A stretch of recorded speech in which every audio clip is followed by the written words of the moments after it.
আসসালামু আলাইকুম। বাংলাদেশ সেনাবাহিনীর সৈনিক পদে 2026 সালের যে নিয়োগ প্রকাশিত হয়েছে, এই আবেদনে আপনি অনলাইনে কিভাবে ফর্মটি পূরণ করবেন, কিভাবে এরকম এডমিট কার্ড আপনি ডাউনলোড করবেন, সবকিছুই আমি ভিডিওতে আলোচনা করব এবং এখানে কিন্তু স্বাক্ষরের বিষয় আছে, সেগুলো আমি ভিডিও শেষে আলোচনা করে দেখিয়ে দেব। আর এই যে সার্কুলারটি প্রকাশিত হয়েছে, এখানে কিন্তু আপনারা বাংলাদেশের প্রত্যেকটা জেলা থেকে নারী এবং পুরুষ উভয় প্রার্থী যারা এসএসসি পরীক্ষায় 3 পয়েন্ট পেয়েছেন, যাদের বয়স 17 থেকে 22 বছরের মধ্যে, তারা কিন্তু আবেদন করতে পারবেন। এর আবেদন শুরু হবে 4 ডিসেম্বর 2025 তারিখ থেকে, যা কিনা চলবে 25 জানুয়ারি 2026 সাল। সো এই ভিডিওটা শুধুমাত্র আপনাদের শেখানোর জন্য তৈরি করা হয়েছে। আপনারা এই সময়ের মধ্যে অনলাইনে আবেদন করবেন। সো আবেদন ফর্ম পূরণ করা কিন্তু খুবই ইম্পর্টেন্ট, কারণ এর উপর নির্ভর করতেছে আপনি পরীক্ষার জন্য বা মাঠ করার জন্য SMS পাবেন নাকি পাবেন না। সো মূল ভিডিও আলোচনা করার পূর্বে ছোট্ট একটা তথ্য শেয়ার করবো, সেটা হচ্ছে আপনারা যারা এখনো বাংলাদেশ সেনাবাহিনীর সৈনিক পদের জন্য চূড়ান্ত সাজেশন সংগ্রহ করেন নাই, দেখতেই পাচ্ছেন আমার কাছে লিখিত ভাইবা পরীক্ষার জন্য চূড়ান্ত সাজেশন আছে। এই সাজেশনটার মূল্য হচ্ছে মাত্র 100 টাকা। স্ক্রিনে যে নাম্বারটা দেওয়া আছে, এই নাম্বারের মূলত বিকাশ এবং নগদ খোলা আছে, এবং এই নাম্বারে কিন্তু হোয়াটসঅ্যাপ খোলা আছে। আপনারা জাস্ট এই নাম্বারে 100 টাকা সেন্ড মানি করে ওই নাম্বারে হোয়াটসঅ্যাপে মেসেজ দিয়ে বললেই হবে। আমি সাথে সাথে উত্তর সহ সেনাবাহিনী সৈনিক পদের চূড়ান্ত সাজেশনটি আপনাদের হোয়াটসঅ্যাপ নাম্বারে পাঠিয়ে দেবো। তো আবেদন করার জন্য প্রথমে কিন্তু আপনাকে 300 টাকা টেলিটক সিমের মাধ্যমে জমা করতে হবে। তারপর কিন্তু অনলাইনের মাধ্যমে আবেদনটি করতে হবে। তো চলুন আমরা এখন প্রথমে টেলিটক সিমের মাধ্যমে 300 টাকা জমা দিব, দেন তারপর আমরা দেখব অনলাইনে কিভাবে এই এডমিট কার্ড উত্তোলনের জন্য যে আবেদন ফর্মটি আছে সেই ফর্মটি পূরণ করতে হয়। সো আপনারা যারা আমার মাধ্যমে আবেদন করতে চান, তারা স্ক্রিনে দেওয়া হোয়াটসঅ্যাপ নম্বরে যোগাযোগ করতে পারেন। টেলিটক সিমের মাধ্যমে মেসেজ করার জন্য প্রথমে মেসেজ অপশনে যেতে হবে। দেখেন স্টার্ট চ্যাট লেখা আছে। মেসেজ অপশনে গিয়ে আপনাকে নাম্বারটা দিতে হবে। কোন নাম্বারে আমরা পাঠাবো? 16222, এই নাম্বারটাতে মূলত আমরা মেসেজ করব। এটা সিলেক্ট করার পর এরকম ইন্টারফেস চলে আসবে। তো এখানে হচ্ছে মেইন কাজ, সো আপনারা একটু সময় নিয়ে দেখবেন। এইখানে কিন্তু কেউ ভুল করবেন না, ঠিক আছে? এখানে ভুল করলে দেখবেন যে আপনাদের মেসেজে সমস্যা হয়ে যেতে পারে। হ্যাঁ, সো এখানে এসে প্রথমে আপনাকে এখানে টাইপ করতে হবে সৈনিক। হ্যাঁ, SAINIK, সৈনিক। এখন যদি মহিলা প্রার্থী আবেদন করেন, তাদের ক্ষেত্রে এখানে F অ্যাড করতে পারেন, F সৈনিক লিখবেন। সো আমরা যেহেতু পুরুষ প্রার্থীরা আবেদন করে দেখাচ্ছি, আপনাদেরকে আবেদনের টাকা জমা করে দেখাচ্ছি, জাস্ট এখান থেকে আমরা জাস্ট সৈনিক লিখব। এরপর স্পেস দিবেন। দেওয়ার পর যে বোর্ড থেকে প্রার্থী SSC পাস করেছে, আমরা সেই বোর্ডের প্রথম 3টা অক্ষর এখানে ব্যবহার করব। সো আমি যারা আবেদন করছি, সে কিন্তু ঢাকা শিক্ষা বোর্ডের আওতায় SSC পাস করেছে। সো আমি এই কারণে DHA ব্যবহার করব, ঠিক আছে? এরপর স্পেস দিয়ে তার রোল নাম্বারটা ব্যবহার করব, যে রোল নাম্বারটা তার SSCতে আছে। সো রোল নাম্বারটা আমি দিয়ে দিচ্ছি। আপনারা আপনাদের যে রোল নাম্বারটা আছে সেই রোল নাম্বারটা এখানে ব্যবহার করবেন। এরপর স্পেস দিয়ে পাশের বছর অ্যাড করতে হবে। যেহেতু 2022 সালে এই প্রার্থী পরীক্ষায় পাশ করেছে, SSC পরীক্ষা, সো আমি 2022 দিয়েছি। এরপর স্পেস দিয়ে জেলা কোড নাম্বার দিতে হবে। সো জেলা কোড নাম্বার আপনারা সার্কুলারে পেয়ে যাবেন, যেহেতু সে কিশোরগঞ্জের প্রার্থী। সো আমি 38 দিয়ে দিচ্ছি, কিশোরগঞ্জের কোড হচ্ছে 38। দেওয়ার পর এই ডান দিকে দেখতে পাচ্ছেন, দেখেন লেখা আছে সেন্ড বা এটা SMS লেখা আছে, আপনারা জাস্ট এখানে ক্লিক করে দেবেন। ক্লিক করার পর একটু অপেক্ষা করবেন। এখানে কিন্তু অটোমেটিকলি একটা মেসেজ আসবে, যেখানে তার নাম থাকবে এবং কত টাকা কেটে নেওয়া হবে সেটা থাকবে, এবং 8 সংখ্যার একটা পিন নাম্বার থাকবে। দেখেন এখানে কিন্তু অলরেডি ফিডব্যাক এসে গেছে, মানে ফ্রিতে SMS চলে আসছে। এখানে তার নাম দেওয়া আছে এবং কত টাকা কেটে নেওয়া হবে সেটা দেওয়া আছে, এবং একটা পিন নাম্বার দেওয়া আছে, এবং সে কিন্তু কিশোরগঞ্জ জেলার প্রার্থী, সেটা কিন্তু এখানে দেওয়া আছে। তো দ্বিতীয়বার ম্যাচ অপশনে গিয়ে আপনাকে কি লিখতে হবে সেটা আমি এখন বলে দিচ্ছি। তো দ্বিতীয়বার ম্যাচ অপশনে গিয়ে আপনাকে লিখতে হবে সৈনিক। আমি আবার লিখে দিচ্ছি সৈনিক স্পেস ইয়াস লিখতে হবে, YES, ইয়াস স্পেস এই যে পিন নাম্বারটা আপনার উপরে দেখতে পাচ্ছেন, এই পিন নাম্বারটা এখানে দিয়ে দিতে হবে। আমি পিন নাম্বারটা দিয়ে দিলাম। দেওয়ার পর স্পেস দিয়ে ওই প্রার্থীর, মানে যার আবেদন করছে, তার কিন্তু এখানে মোবাইল নাম্বার দিতে হবে। সো আমি প্রার্থীর মোবাইল নাম্বারটা দিয়ে নিচ্ছি। দেখেন আমি তার মোবাইল নাম্বারটা দিয়েছি। সো এই মোবাইল নাম্বারটা কিন্তু কোনোভাবেই ভুল করা যাবে না, কারণ এই নাম্বারে কিন্তু পরবর্তীতে আপনার সাথে যোগাযোগ করা হবে। সো নাম্বারটা দেওয়া হয়ে গেলে দেন আবার আমরা মেসেজটি 163তে সেন্ড করে দেবো। সো সেন্ড করার সাথে সাথে কিন্তু আপনার কাছে একটা ইউজার আইডি ও পাসওয়ার্ড আসবে। একটু অপেক্ষা করলেই দেখবেন আপনার কাছে অটোমেটিকলি এখানে কিন্তু মেসেজটি চলে আসবে। বন্ধুরা দেখেন এখানে কিন্তু অলরেডি মেসেজটা চলে আসছে। এখানে প্রার্থীর নাম দেয়া আছে এবং তার আইডি ও পাসওয়ার্ড দেয়া আছে, যে আইডি এবং পাসওয়ার্ড ব্যবহার করে আমরা এডমিট কার্ড উত্তোলনের জন্য আবেদন ফর্মটি অনলাইনে পূরণ করব। এখানে কিন্তু বিস্তারিত বলে দেওয়া আছে। সো আমরা এখন সরাসরি কম্পিউটারে চলে যাব, গিয়ে এই প্রার্থীর আবেদনটা এখন দেখব যে কিভাবে অনলাইনের মাধ্যমে করতে হবে। আর আপনারা যারা এখনো আমাদের রায়হান কবির ইউটিউব চ্যানেলটি সাবস্ক্রাইব করেন নাই, অবশ্যই আমাদের চ্যানেলটি সাবস্ক্রাইব করে দেবেন। এখানে আমরা নিত্য নতুন সরকারি চাকরি নিয়ে আপডেট ভিডিওগুলো দিয়ে থাকি। এবং এর পাশাপাশি এই ভিডিওটা যারা আমাদের Facebook page job circular BD থেকে দেখতেছেন তারা অবশ্যই এই পেজটাকে ফলো দিয়ে রাখবেন, কারণ এখানে আমরা নিত্য নতুন সরকারি চাকরি নিয়ে আপডেট ভিডিওগুলো দিয়ে থাকি। তো ইউজার আইডি এবং পাসওয়ার্ড SMS এর মাধ্যমে পাওয়ার পর আপনাকে গুগলে গিয়ে সার্চ করে লিখতে হবে সৈনিক.teletalk.com.bd। প্রথমে এই ওয়েবসাইটটা সার্চ করে লিখতে হবে।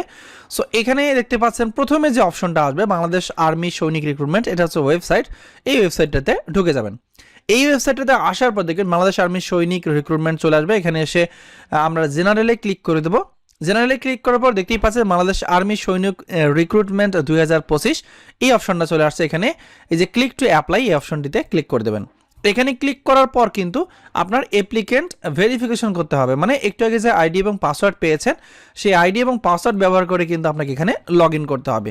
সো আমি আইডি পাসওয়ার্ড দিয়ে নিচ্ছি। আমি যেহেতু পুরুষ প্রার্থীর আবেদন করেছি, সো আমরা মেইল সিলেক্ট করে দেবো, দেন আইডি এবং পাসওয়ার্ড দিয়ে দিচ্ছি। তো আইডি পাসওয়ার্ড দেওয়া হয়ে গেলে জাস্ট সাবমিট বাটনে ক্লিক করে দেবেন। সাবমিট বাটনে ক্লিক করার সাথে সাথে কিন্তু আপনাকে অ্যাপ্লিকেশন ফর্মটি দেওয়া হবে। দেখতে পাচ্ছেন বাংলাদেশ আর্মি সৈনিক রিক্রুটমেন্ট 2025, এখানে আইডি চলে আসছে এবং পোস্টের নাম কিন্তু চলে আসছে। ঠিক আছে, এখানে কিন্তু অ্যাপ্লিকেন্ট নেম সহ অন্যান্য কিছু তথ্য দেওয়া আছে। আমি এখন একদম হাতে নাতে আপনাদেরকে পূরণ করে দেখিয়ে দিচ্ছি সবকিছু। তো এই ফর্মটা পূরণ করতে যদি আপনি ভুল করেন তাহলে কিন্তু আপনার এডমিট কার্ড আপনি পাবেন না, সেক্ষেত্রে আপনি মাঠ করতে পারবেন না। সো অবশ্যই ধৈর্য সহকারে সম্পূর্ণ ভিডিওটা দেখবেন। তো প্রথমেই দেখেন এখানে কিন্তু আপনার নাম তো দেওয়াই থাকবে। এরপর এখানে আপনার জন্ম নিবন্ধন সনদের যে নাম্বারটি আছে 17 সংখ্যার জন্ম নিবন্ধন সনদ নাম্বার, সেটা কিন্তু এখানে বসিয়ে দিতে হবে। তো এখানে কিন্তু আপনারা নামটা কারেকশন করতে পারবেন না, আপনার এসএসসি সার্টিফিকেটের নামটা যেভাবে আছে ঠিক অনুরূপভাবে কিন্তু এখানে চলে আসবে। এরপর জন্ম তারিখটা এসএসসি সনদ থেকে চলে আসবে এবং মেইল তো এখানে দেওয়াই থাকবে। এরপর দেখেন এখানে আপনার বাবার নাম, সো বাবার নামটা অটোমেটিকলি দেওয়াই থাকবে। সো এখানে যার বাবা বেঁচে আছে তারা অ্যালাইভ দিবেন, যার বাবা বেঁচে নেই তারা লেট ব্যবহার করবেন। লেট ব্যবহার করলে কিন্তু বাবার এনআইডি নাম্বার ব্যবহার করার দরকার নেই। সো যেহেতু এনার পিতা কিন্তু জীবিত আছে, সো আমি অ্যালাইভ দিয়েছি এবং পিতার যে এনআইডি নাম্বারটি আছে সেই নাম্বারটা কিন্তু এখানে আমি দিয়ে দিয়েছি। এরপর মায়ের নাম, সো মায়ের নামটা অটোমেটিকলি সার্ভার থেকে বা সার্টিফিকেট থেকে বা এসএসসি তথ্য থেকে নিয়ে নেবে। এরপর মা যদি জীবিত হয় তাহলে অ্যালাইভ দিবেন, মৃত হলে লেট দিবেন। কারো বাবা যদি বিদেশে থাকে বা প্রবাসী, তারা প্রবাসী সিলেক্ট করে দিতে পারেন। তো এরপর এখানে কিন্তু মায়ের এনআইডি নাম্বারটা আমি দিয়ে দিয়েছি। তো এরপর দেখেন ধর্ম, সো এখান থেকে আপনার ধর্মটা আপনি সুন্দর করে এখান থেকে সিলেক্ট করে দেবেন। দেওয়ার পর ন্যাশনালিটি এখানে দেওয়াই থাকবে। এরপর আপনার উচ্চতা আপনি 5 ফুট না 6 ফুট না 7 ফুট এখান থেকে কিন্তু দিতে হবে। 5 ফুট যেমন আমি 11 ইঞ্চি দিয়েছি, আপনারা আপনাদের উচ্চতাটা এখানে ব্যবহার করবেন। এরপর আসি ওজনটা কিন্তু কেজিতে দিতে হবে। সো আপনার যে ওজন দেওয়া আছে আপনি সেই অনুরূপ এখানে দিয়ে দেবেন। দেওয়ার পরে দেখেন আপনার জেলার নাম, সো জেলার নামটা কিন্তু পরিবর্তন করতে পারবেন না। আর জেলা কোড কিন্তু আপনারা অনলাইনে যখন SMS করবেন সেই SMS-এ যেন কোনোভাবে ভুল না হয়, কারণ একবার জেলার নাম ভুল হয়ে গেলে আপনি কিন্তু এটা এডিট করতে পারবেন না। সো এখানে ফিল্ডটা ফিক্স দেওয়া থাকবে।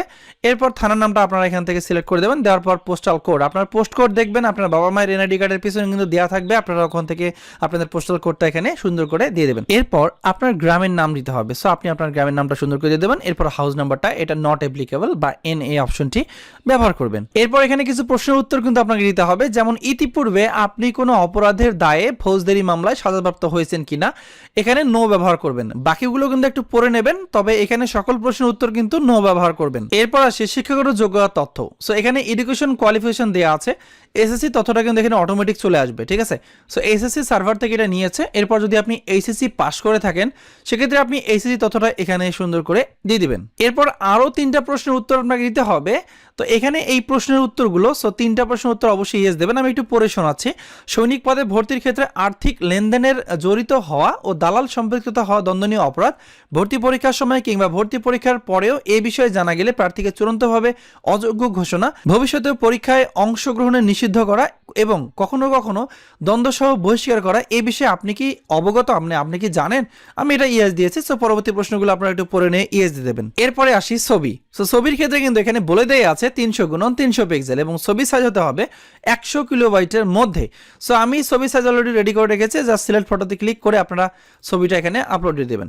দেওয়ার পরে কিন্তু এই দুইটা অপশন একটু পরে দেখবেন, কারণ আপনি যদি এখন সাবমিট বাটনে ক্লিক করে দেন তাহলে কিন্তু আপনার আবেদনটি সাবমিট হয়ে যাবে। ঠিক আছে, তবে সাবমিট করার পর আপনি আর কোনো কিছু পরিবর্তন করতে পারবেন না।